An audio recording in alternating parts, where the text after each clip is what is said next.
Hi guys! Good morning! Welcome back to my channel. And for today's vlog, nandito tayo sa Daang Hari Extension para sa isang home tour.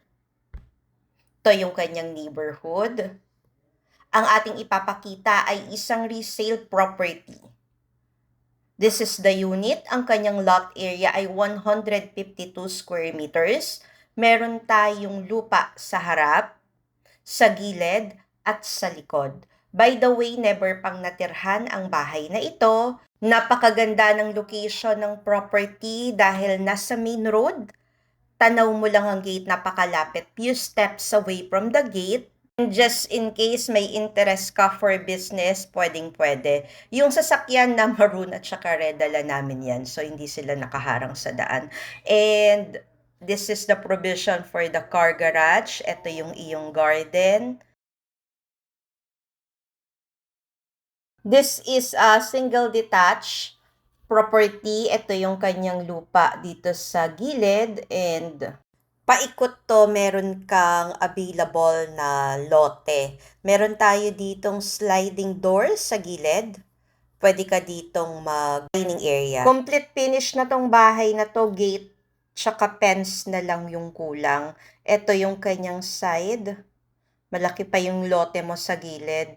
And dito sa likod, malaki pa rin yung iyong lot space. Actually, paikot pa yan. And ito naman yung kanyang lupa sa kabilang side. So, this is the parking area. Dito sa gilid, pwede pa yung motor dyan. Tapos dito, meron siyang parang storage area. Nandito din yung breaker ng kuryente. And dito sa side, meron pa yung fire exit doon sa kanyang bintana. Naka-sliding windows na and tara, pasok tayo sa loob. So this is the inside of the house. Open layout. Ito yung kanyang living room area. Tapos dito sa may sliding na pinto, pwede ka dyang maglagay ng dining area. This is the kitchen area. Wala pang tumira dito sa house na to ever since. So, meron na tayo dyan, complete with cabinets na.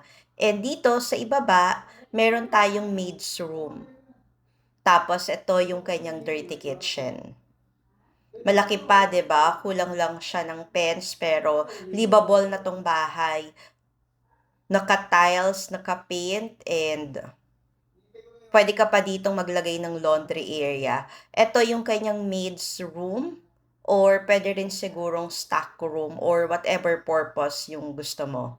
Siya nga pala, kung bago ka pa lang sa channel na ito, I'm Sheila Beronilla, your friendly real estate broker. My blog is all about buying and selling of real property investment and anything in between. Kaya kung gusto mo ng ganitong content, please don't forget to like, subscribe, and hit that notification bell para lagi kang updated. Pa-support na din po by clicking the like button and pa-follow naman po kung ikaw ay nanonood sa Facebook. Tara, akyat tayo. So, ito ulit yung ground floor, open layout, dining at saka living room.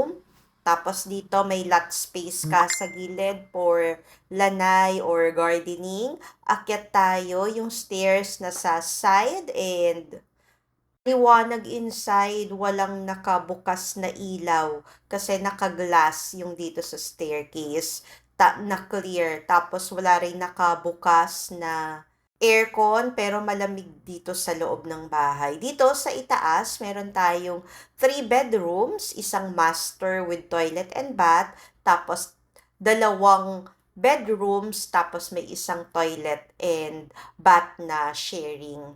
So, eto siya. Ito yung bedroom number 1. Complete with built-in cabinets na yan. Malaki yung dalawang sliding window. Kids bedroom. Ayan. 'Di ba? Spacious. You can put in here some single bed and study table. Yung house model na ganito, dalawa lang daw tong nasa subdivision. So by the way, this property is selling for as low as 8.5 million pesos.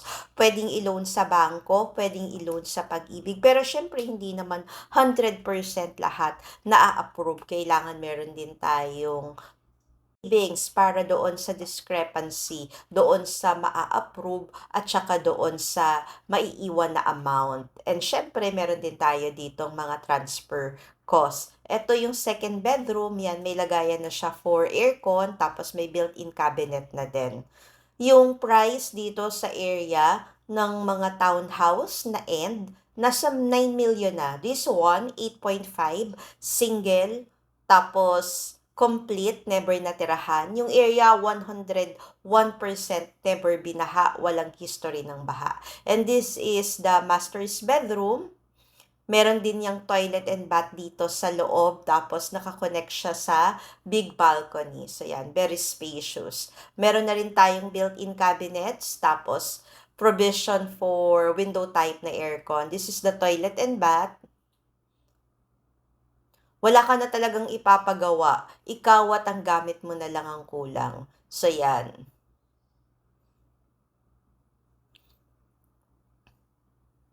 Ito yung balcony, 'di ba? Very spacious siya. So once again, for viewing and inquiries and per pastor transaction, please direct messages at FB Messenger Sheila Medina Beronilla or contact us at Smart Viber 0908-893-4078.